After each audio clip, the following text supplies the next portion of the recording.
আসসালামু আলাইকুম। আশা করি তোমরা সবাই অনেক ভালো আছো। আজকে তোমাদের অনুশীলনী 13-র 3 নাম্বার ক্লাস নিয়ে উপস্থিত হয়েছি। এই 3 নাম্বার ক্লাসে সবগুলো অঙ্কই কিন্তু অনেক গুরুত্বপূর্ণ। তোমরা যদি এই অঙ্কগুলা ভালোভাবে বুঝতে না পারো এবং করতে না পারো তাহলে কিন্তু সৃজনশীলে গিয়ে অনেক সমস্যার সম্মুখীন হতে হবে।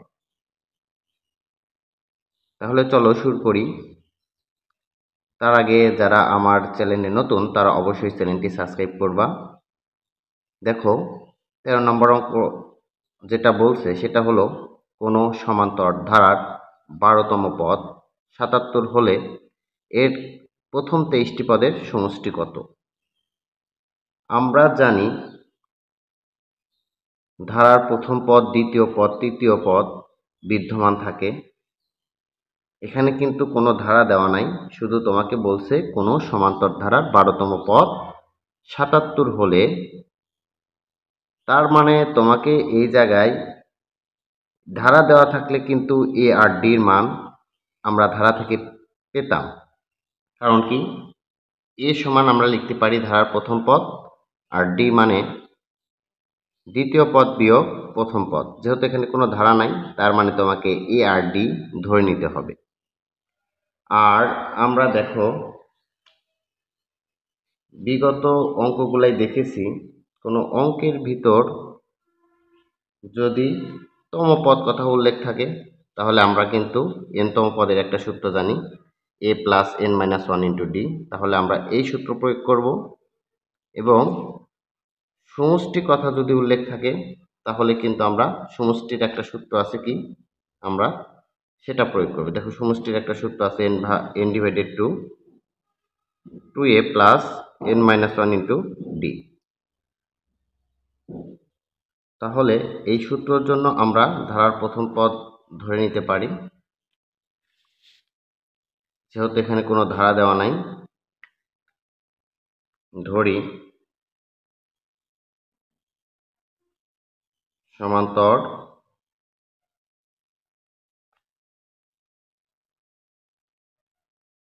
ধারার প্রথম পদ এ এবং সাধারণ অন্তর ডি। যেহেতু অঙ্কের ভিতর বলা হয়েছে 12তম পদ 77 হলে, তার মানে আমাদের তম পদের সূত্র বসাইতে হবে। যেহেতু তম পদ কথা উল্লেখ আছে, আমরা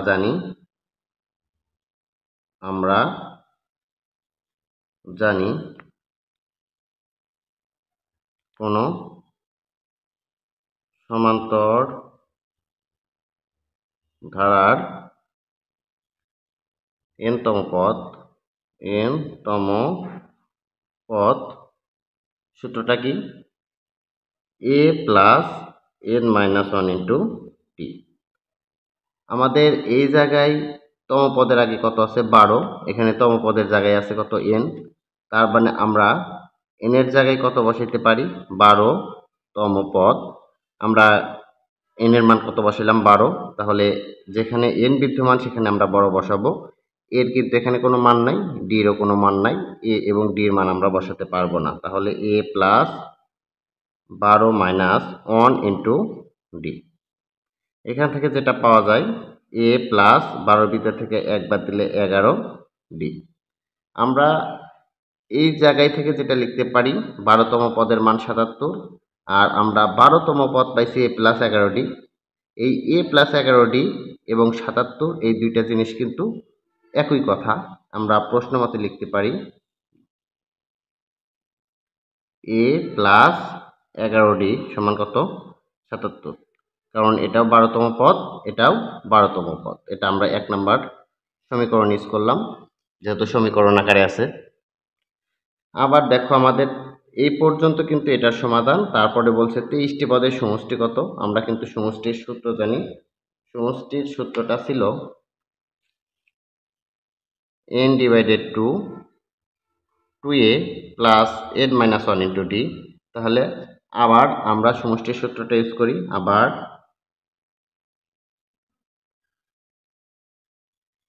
কোনো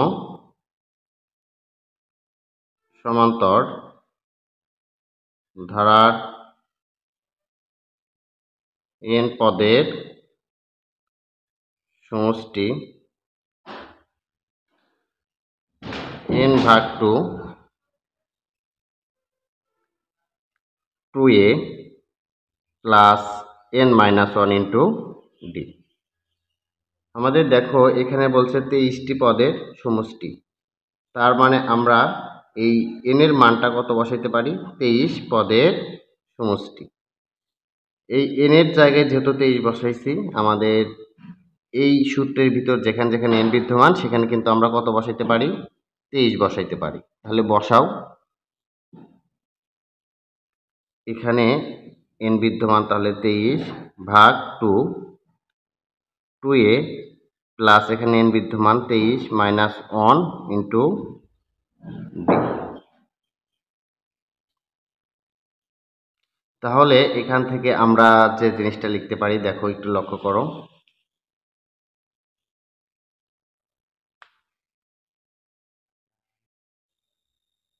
তেইশ ভাগ 2 সেকেন্ড ব্র্যাকেট 2a প্লাস 23 ভিতর থেকে একবার দিলে কত? 22ডি। আশা করি এটুকু কারো সমস্যা থাকার কথা না। 23 ভাগ 2, দেখো এখানেও 2 বিদ্যমান, আবার 22কেও কিন্তু 2 দ্বারা ভাগ করা যায়। তাহলে এই দুইটা পদের ভিতর থেকে কিন্তু আমরা 2 কমন নিতে পারি। তাহলে 2 কমন নাও। কমন নেওয়া মানে কি? ভাগ দেওয়া।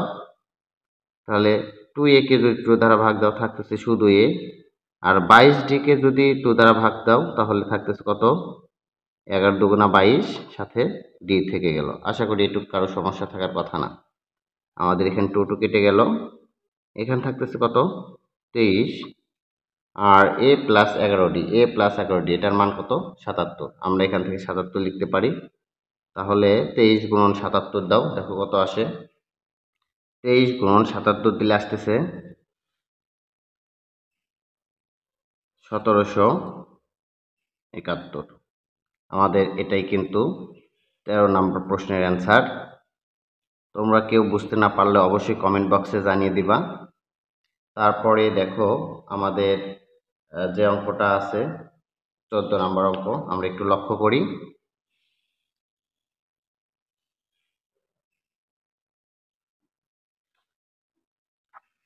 নম্বর অঙ্ক কিন্তু সেম। দেখো, কোন সমান্তর ধারার 16তম পদ -20 হলে এর প্রথম 31টি পদের সমষ্টি নির্ণয় করো। 13 এবং 14 নাম্বার একই কোশ্চেন। যেহেতু এখানে কোনো ধারা দেওয়া নাই, তাহলে সমান্তর ধারার প্রথম পদে এবং সাধারণ অন্তর টি ধরবা। যেহেতু তম পদ উল্লেখ আছে, তোমরা এখানে তম পদের সূত্র বসায় দিবা। কোন সমান্তর ধারার n তম পদের সূত্রটা কি? a plus n minus 1 into d. তাহলে এই সেম ভাবে তোমরা 13 এবং 14 নম্বর অঙ্কটা করার চেষ্টা করবা।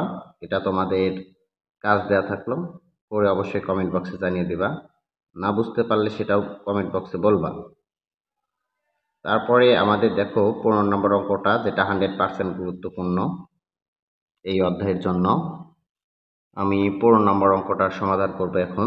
দেখো, এখানে একটা ধারা দেওয়া আছে, আর আমরা জানি ধারা দেওয়া থাকলে ধারা থেকে প্রথম পদ এবং সাধারণ অন্তর কিন্তু বের করে দেয়।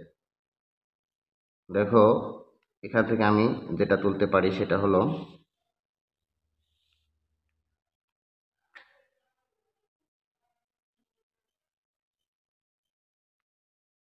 দেওয়া আছে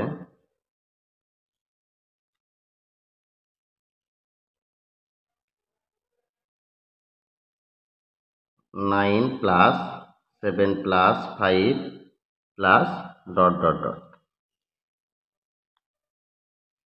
আমরা এখান থেকে ধারাটির প্রথম পদ লিখতে পারি, আর এটা কিন্তু অবশ্যই একটা সমান্তর ধারা। দেখো, 9 ভিতর থেকে 7 বাদ দিলে -2, 7-এর ভিতর থেকে 9 বাদ দিলে -2, 5-এর ভিতর থেকে 7 বাদ দিলে থাকতেছে কত? -2। অবশ্যই এটা একটা সমান্তরাল ধারা। এটা তোমরা চেক করে নিবা আগে, সমান্তরাল না গুণোত্তর।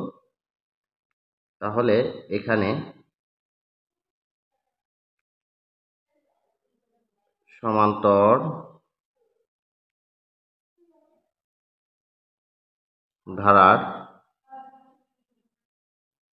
প্রথম পদ এ সমান কত 9। তারপরে সমান্তর ধারার সাধারণ অন্তর ডি সমান দ্বিতীয় পদ মাইনাস প্রথম পদ। দ্বিতীয় পদ 7, প্রথম পদ +9, তাহলে 7 - 9 আসতেছে কত -2। আশা করি এটুকু কারো সমস্যা থাকার কথা না। এখন আমরা এখান থেকে যে কাজটা করতে পারি সেটা হলো, আমাদের দেখো অঙ্কের ভিতর যেটা বলছে সেটা হলো এত ধারাটির প্রথম n সংখ্যক পদের যোগফল। যোগফল এবং সমষ্টি কিন্তু একই কথা, যেহেতু আমাদের এখানে যোগফল অথবা সমষ্টি কথা উল্লেখ থাকলে আমরা সমষ্টির সূত্রটা প্রয়োগ করব। এটা কিন্তু যখন আমরা সূত্রগুলো বুঝছি তখন কিন্তু সেখানে বলা হয়েছিল যে সমষ্টি অথবা যোগফল কথা উল্লেখ থাকলে আমরা সমষ্টির সূত্রটা প্রয়োগ করব। তাহলে আমরা জানি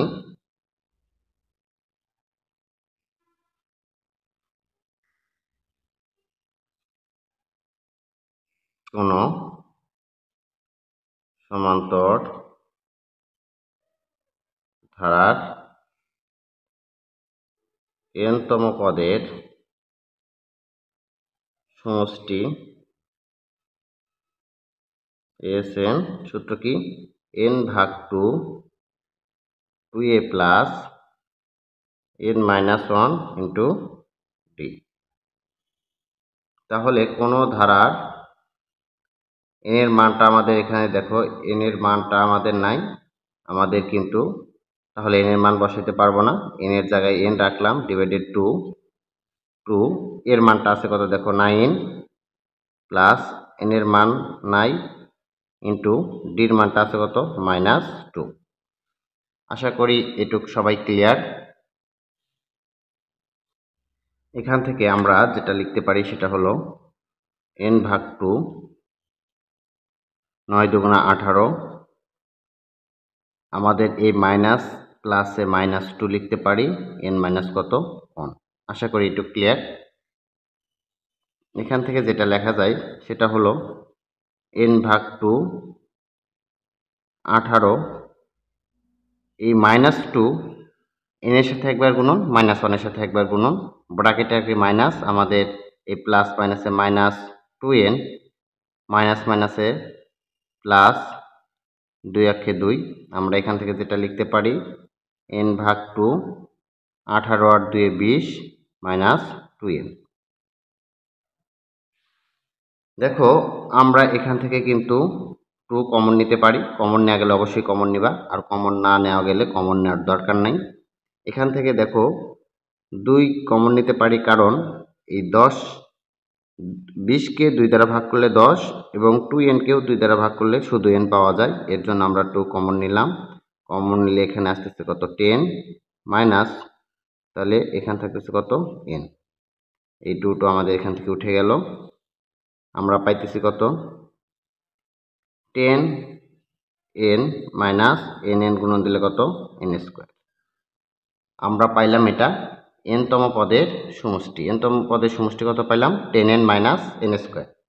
আমাদের প্রশ্নে কিন্তু যেটা বলছে সেটা হলো, দেখো একটু লক্ষ্য করো, প্রশ্নে বলছে যে n সংখ্যক পদের যোগফল -144, আর আমরা n সংখ্যক পদের যোগফল এখানে পাইছি কত 10n মাইনাস n²। তাহলে আমরা এখান থেকে লিখতে পারি প্রশ্ন মতে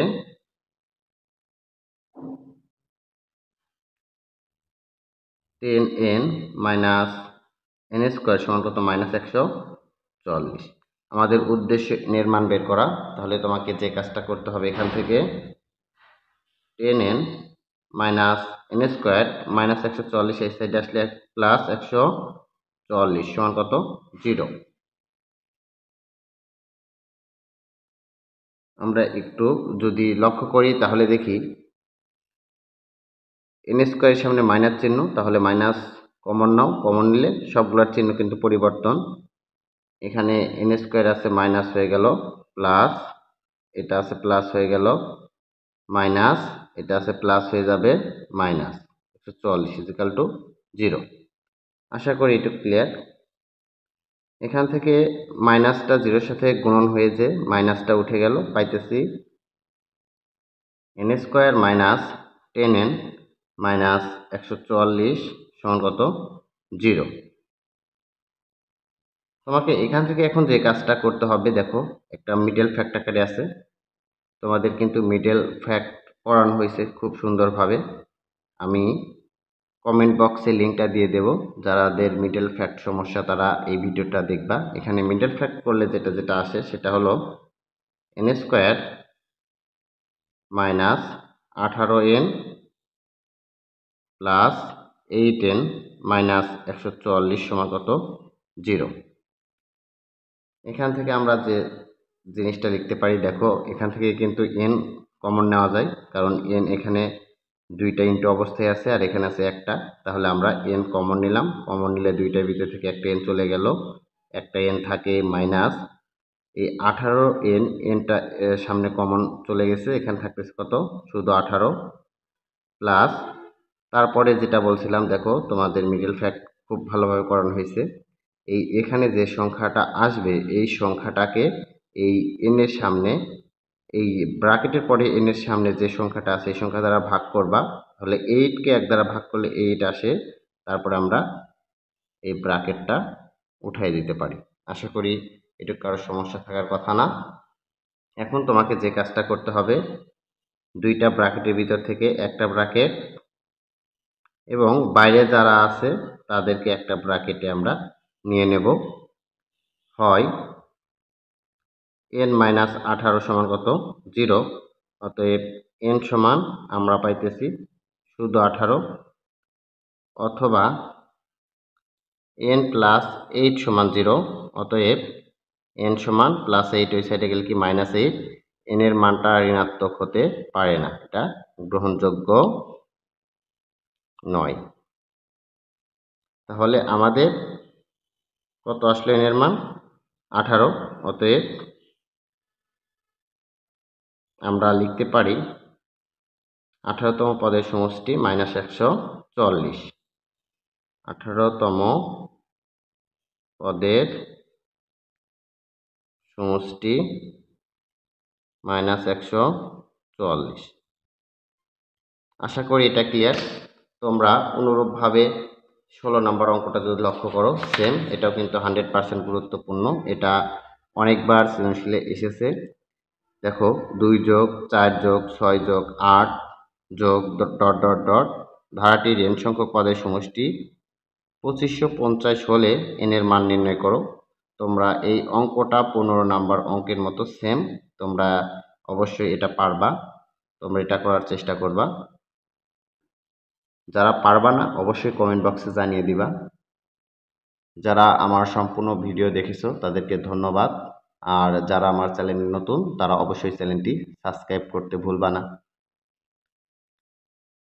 আজকে এই পর্যন্তই, ধন্যবাদ সবাইকে।